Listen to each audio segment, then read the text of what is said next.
신명기 32장 15절부터 36절 말씀. 그런데 여수룬이 기름짐에 발로 찼도다. 내가 살찌고 비대하고 윤택함에 자기를 지으신 하나님을 버리고 자기를 구원하신 반석을 업신여겼도다. 그들이 다른 신으로 그의 질투를 일으키며 가증한 것으로 그의 진노를 격발하였도다. 그들은 하나님께 제사하지 아니하고 귀신들에게 하였으니 곧 그들이 알지 못하던 신들, 근래에 들어온 새로운 신들, 너희의 조상들이 두려워하지 아니하던 것들이로다. 너를 낳은 반석을 내가 상관하지 아니하고 너를 내신 하나님을 내가 잊었도다. 그러므로 여호와께서 보시고 미워하셨으니 그 자녀가 그를 경노하게 한 까닭이로다. 그가 말씀하시기를 내가 내 얼굴을 그들에게서 숨겨 그들의 종말이 어떠함을 보리니 그들은 심히 패역한 세대요 진실이 없는 자녀이미로다. 그들이 하나님이 아닌 것으로 내 질투를 일으키며 허무한 것으로 내 진노를 일으켰으니 나도 백성이 아닌 자로 그들에게 시기가 나게 하며 어리석은 민족으로 그들의 분노를 일으키리로다. 그러므로 내 분노의 불이 일어나서 스올의 깊은 곳까지 불사르며 땅과 그 소산을 삼키며 산들의 터도 불타게 하는도다. 내가 재앙을 그들 위에 쌓으며 내 화살이 닿을 때까지 그들을 쏘리로다. 그들이 주림으로 쇠약하며 불같은 더위와 독한 질병에 삼켜질 것이라. 내가 들짐승의 이와 티끌에 기는 것의 독을 그들에게 보내리로다. 밖으로는 칼에 방 안에서는 놀람에 멸망하리니 젊은 남자도 처녀도 백발 노인과 함께 젖먹는 아이까지 그러하리로다. 내가 그들을 흩어서 사람들 사이에서 그들에 대한 기억이 끊어지게 하리라 하였으나 혹시 내가 원수를 자극하여 그들의 원수가 잘못 생각할까 걱정하였으니 원수들이 말하기를 우리의 수단이 높으며 여호와가 이 모든 것을 행함이 아니라 할까 염려함이라. 그들은 모략이 없는 민족이라 그들 중에 분별력이 없도다. 만일 그들이 지혜가 있어 이것을 깨달았으면 자기들의 종말을 분별하였으리라. 그들의 반석이 그들을 팔지 아니하였고 여호와께서 그들을 내주지 아니하셨더라면 어찌 하나가 천을 좇으며 둘이 만을 도망하게 하였으리요. 진실로 그들의 반석이 우리의 반석과 같지 아니하니 우리의 원수들이 스스로 판단하도다. 이는 그들의 포도나무는 소돔의 포도나무요 고모라의 밭의 소산이라. 그들의 포도는 독이 든 포도이니 그 송이는 쓰며 그들의 포도주는 뱀의 독이요 독사의 맹독이라. 이것이 내게 쌓여 있고 내 곳간에 봉하여 있지 아니한가. 그들이 실족할 그때에 내가 보복하리라. 그들의 환난 날이 가까우니 그들에게 닥칠 그 일이 속히 오리로다. 참으로 여호와께서 자기 백성을 판단하시고 그 종들을 불쌍히 여기시리니 곧 그들이 무력함과 갇힌 자나 노인자가 없음을 보시는 때로다. 아멘. 오늘의 말씀은 꽤나 깁니다. 오늘의 말씀은 어제에서부터 이어져 오던 모세의 노래를 계속해서 우리에게 이야기해 주고 있는데요. 이 말씀은 어제의 말씀 속에서 이스라엘 백성들이 하나님에 대해서 기억해야 될 것이 무엇인가 라는 것에 관한 이야기에 이어서 오늘의 말씀 속에서는 이스라엘 민족들이 그 하나님을 망각했을 때 그들에게 어떤 일이 일어날 것인가 라는 것을 우리에게 보여주고 있는 말씀입니다. 어제의 말씀에서는 먼저 우리가 하나님 앞에서 무엇을 기억해야 한다라고 이야기했나 하면 하나님께서 우리를 선택하셨다는 사실, 하나님께서 우리를 보호하고 계시다는 사실, 그리고 하나님께서 우리에게 번영을 주신다는 사실, 이 세 가지를 기억해야 된다라고 이야기를 한 것이 어제의 말씀이었습니다. 오늘의 말씀에서는 그 하나님을 망각할 때 어떤 일이 벌어지는가, 그것에 관한 이야기를 하고 있지요. 그 이야기를 하기 전에 먼저 오늘의 15절의 말씀에서는 이스라엘 민족들이 하나님을 믿어야 하는, 하나님을 신뢰하고 순종해야 되는 이유가 어디에 있는가에 대해서 먼저 이야기를 해주고 있습니다. 15절의 말씀은 이렇게 말합니다. 그런데 여수룬이 기름짐에 발로 찼도다. 내가 살찌고 비대하고 윤택함에 자기를 지으신 하나님을 버리고 자기를 구원하신 반석을 업신여겼도다. 이렇게 말합니다. 여기서 여수룬이라는 것은 의롭다라는 의미를 가지고 있는 단어이고요. 그리고 이 여수룬이라는 단어는 하나님께서 자기의 백성인 이스라엘을 부르시는 별칭 중에 하나였습니다. 그래서 여기에서 그런데 여수룬이 기름짐에 라는 말은 이제 이스라엘 민족들이 하나님 앞에서 그리고 살아가는 가운데서 배부르게 살아가니까 이렇게 이야기를 하는 거죠. 그래서 이스라엘이 배부르니까 하나님을 발로 찼다라고 이야기를 하고 있는 거지요. 그렇죠? 그리고 살찌고 비대하고 윤택함에 하나님을 버리고 자기를 구원하신 반석을 업신여겼다라고 이야기하죠. 어제 우리 모세가 하나님을 이야기하고 하나님을 묘사하는 이야기 중에 가장 첫 번째가 반석이신 하나님, 그걸 말했잖아요. 그 반석이신 하나님을 업신여긴다라고 이야기합니다. 하나님을 잊고 하나님을 차고 하나님을 업신여기는 그 이야기의 가장 중심이 되는 원인이 되는 것이 무엇입니까? 그것은 자기의 삶이 윤택해졌다라는 것이 원인이 된 것입니다. 이러한 삶은 무엇을 우리에게 보여주고 있나요? 이러한 삶은 자기의 유익을 위해서 하나님을 믿는 사람들의 결과를 말해주고 있는 것 같습니다. 하나님을 믿을 때에 나의 유익을 위해서 믿는 이들, 나의 유익을 위해서 하나님을 믿기 시작하면 우리는 이처럼 자기의 유익을 다 채우고 난 다음에는 그 하나님이 어디에 갔는지 없을 수 있는 그 자리로 갈 수밖에 없다는 거죠. 하나님을 믿는 것은 우리의 유익을 위해서가 아닙니다. 나에게 하나님을 믿어서 오는 유익은 자연히 오는 것입니다. 결과이지요. 믿음에 대한 결과인 것이지요. 우리는 하나님을 믿는 믿음의 가장 중심에 관계를 가지고 있을 줄 알아야 됩니다. 우리가 하나님과 함께 살아간다는 그 삶 자체가 행복하고 즐거운 삶, 내 하나님과의 올바른 관계를 맺는다는 것 자체가 그냥 기쁜 삶, 그 삶을 살아나가다 보면 내 삶의 유익은 자연히 올 수밖에 없는 것이다 라고 말씀은 이야기를 하고 있는 것이지요. 우리가 살아가면서 하나님을 믿을 때에 나의 유익을 위해서 믿는 자리에 서 있다면 우리가 한 걸음 더 성숙해 나가볼 수 있는 하나님의 사람들이 될 수 있기를 소망합니다. 이제는 나의 유익이 아니라 내 삶에 하나님과 함께 동행한다는 사실 자체가 많이 행복하고 즐거워질 수 있는 삶. 사랑하는 여러분, 저와 여러분이 하나님을 믿는 자리가 이렇게 우리 주님과의 관계 중심의 이 믿음이지 나의 삶의 유익이 중심이 되는 믿음에서 이제는 한 걸음 성숙해가는 하나님의 사람들이 되어가시기를 소망합니다. 그리고는 오늘의 말씀은 하나님을 망각하면 어떻게 되는가라는 이야기를 해준다고 말씀드렸잖아요. 그렇죠? 그게 오늘의 18절의 말씀입니다. 18절은 우리에게 이렇게 이야기하지요. 너를 낳은 반석을 내가 상관하지 아니하고 너를 내신 하나님을 내가 잊었도다. 이렇게 말합니다. 기억에 관한 이야기를 하다가 이제 잊음, 망각에 대한 이야기를 하고 있는 것, 딱 반대가 되는 게 보이시죠? 그렇죠? 하나님을 기억할 때 무엇을 기억하고 어떤 일이 일어나는가, 그리고 하나님을 망각할 때 어떤 일이 일어나는가, 이것에 대해서 우리에게 설명을 해주고 있는 말씀입니다. 하나님을 망각하면 어떤 일이 일어나나요? 오늘 뒷부분에 나오는 말씀은 다시 읽기는 좀 무서운 이야기들입니다. 하나님께서 이야기하시는 이 심판의 이야기가 얼마나 생생하고 얼마나 큰지 그것을 다시 읽으면 가슴이 두근두근하는 그런 말씀입니다. 어떻게 보면 야, 하나님이 사랑이시라면서 이렇게까지 할 수 있어? 라는 생각이 들 만큼 좀 잔인하다고 여겨지는 말씀이 될 만큼 이 말씀은 우리에게 좀 강한 이야기를 표현해주고 있는 것 같습니다. 그런데 오늘의 말씀에서 이들이 하나님을 기억하지 못하게 된 이유가 있다라고 이야기를 하는데요. 그것이 그 중간에 있는 16절과 17절의 말씀입니다. 특별히 17절의 말씀을 한번 읽어볼게요. 그들은 하나님께 제사하지 아니하고 귀신들에게 하였으니 곧 그들이 알지 못하던 신들, 근래에 들어온 새로운 신들, 너희의 조상들이 두려워하지 아니하던 것들이로다. 이렇게 말합니다. 이러한 신들, 다시 말해서 알지 못하고 근래에 들어온 새로운 신들, 조상들이 두려워하지 아니하는 것들을 섬김으로 인해서 그들이 하나님의 질투를 일으키고 하나님의 진노를 격발하였다. 이렇게 말하는 것이 오늘의 중간에 나오는 말씀이 되는 것이지요.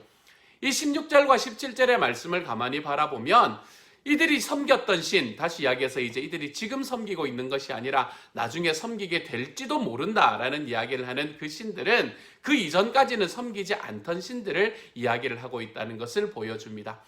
이전까지는 섬기지 않던 신들을 열심히 섬기게 된 시기, 그 시기가 사실은 이스라엘 민족에게 있었습니다. 그 시기는 어떤 시기였나 하면 나중에 유대가 멸망하기 이전에 히스기야의 아들이었던 그 므낫세라는 사람이 섬겼던 그 신들이 바로 오늘 말씀에서 이야기하는 신들에 딱 맞아떨어지는 신들입니다. 이 므낫세라는 사람은 어떤 삶을 살았는가, 어떠한 신들을 섬겼는가, 그것을 역대하 33장 5절과 6절의 말씀에서 말해주고 있는데요. 이렇게 말합니다. 주님의 성전 안팎 두 뜰에도 하늘의 별을 섬기는 제단들을 만들어 세우고 아들들을 흰놈의 아들 골짜기에서 번제물로 살라 바쳤으며 점쟁이를 불러 점을 치게 하고 마술사를 시켜 마법을 부리게 하고 악령과 귀신들을 불러내어 묻곤 하였다.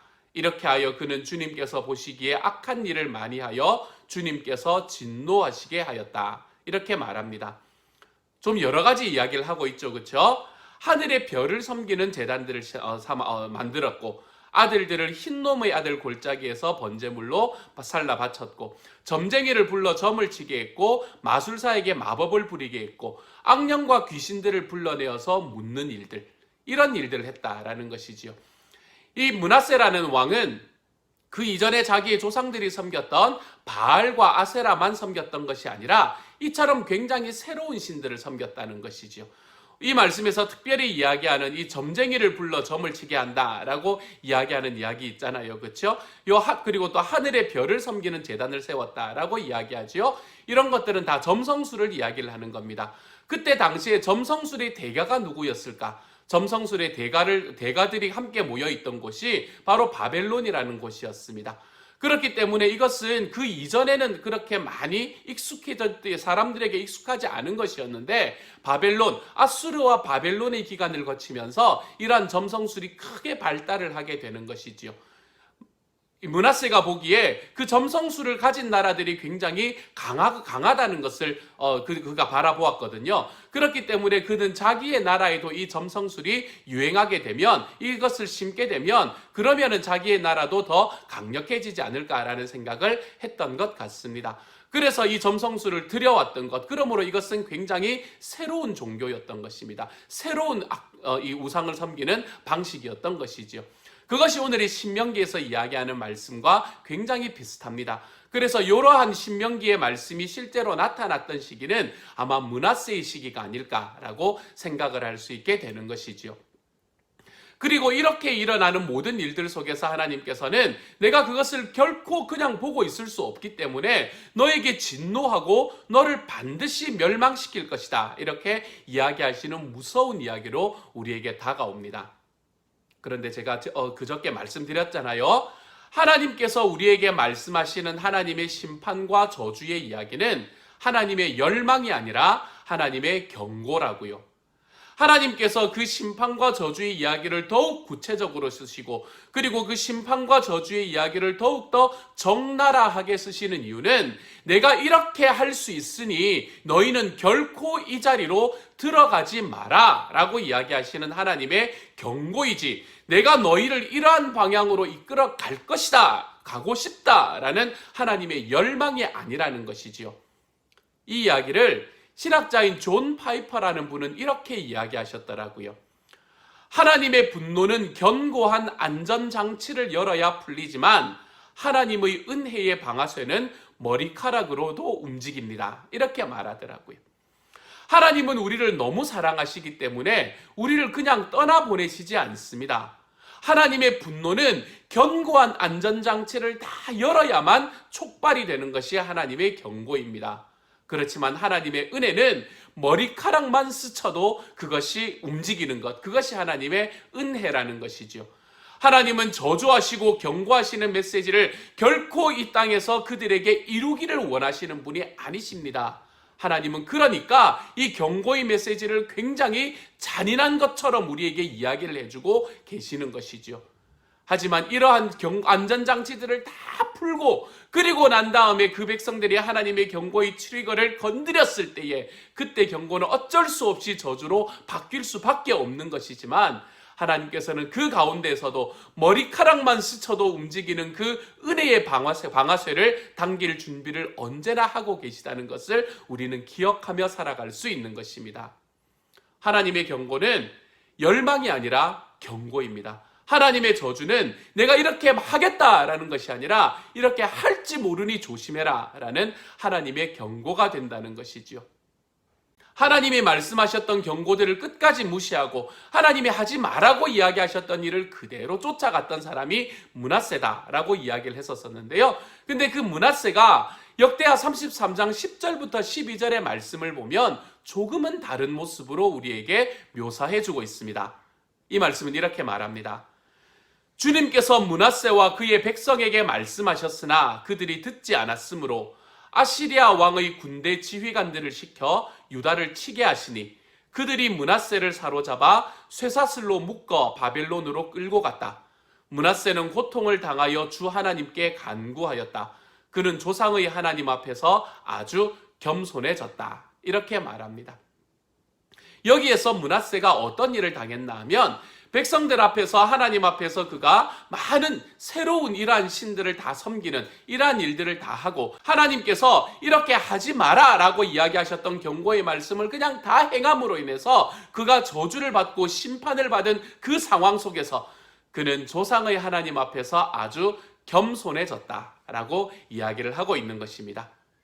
요세푸스는 이 상황에서 므낫세가 자신이 모든 일의 원인이라고 스스로 평가했다. 이렇게 설명을 해주고 있습니다. 므낫세는 자기가 행한 일에 대한 모든 책임을 스스로 받아들였습니다. 스스로 변명하지도 않았고 부정하지도 않았고 다른 누군가에게 책임을 떠넘기지도 않았습니다. 자기의 삶에 대해서 어쩔 수 없었습니다라고 정당화하지도 않았고 하나님 앞에 이렇게 하나님께서 해주시면 내가 이렇게 하겠습니다라는 그러한 서원을 하지도 않았습니다. 그는 하나님 앞에 자기를 매우 겸손하게 낮추었습니다. 모든 삶에 자기에게 일어난 모든 일의 원인이 자기 자신임을 겸손하게 인정하고 걸어가게 된 것이지요. 하나님께서는 우리가 이 모든 것들을 받아들이기 시작할 때 나의 삶 속에서 일어난 모든 죄악에 대해서 내가 받아들이기 시작할 때 하나님께서는 우리에게 은혜의 방아쇠를 당기기 시작합니다. C.S. 루이스는 우리에게 이렇게 말합니다.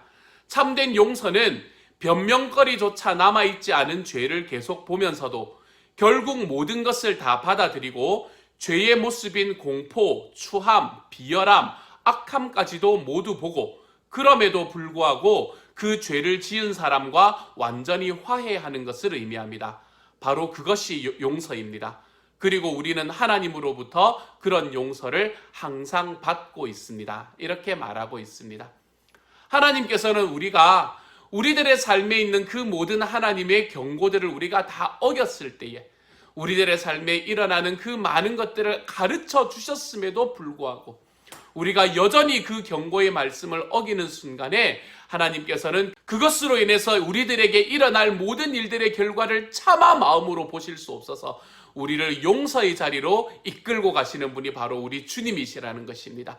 정말 하나님 앞에서 하나님의 이 경고의 말씀을 다 어겼던 그 므낫세를 하나님 앞에서 그가 겸손해졌을 때 그를 다시 이스라엘의 왕으로 세우셨던 그 하나님의 은혜처럼 하나님께서는 저와 여러분도 하나님의 경고의 메시지를 여전히 어기고 있는 저와 여러분에게도 우리 하나님의 능력과 하나님의 사랑으로 지금도 여전히 찾아오고 계시는 것입니다. 그리고 이렇게 찾아오시는 하나님의 사랑의 극치가 예수 그리스도의 십자가에서 보여졌다는 것이지요.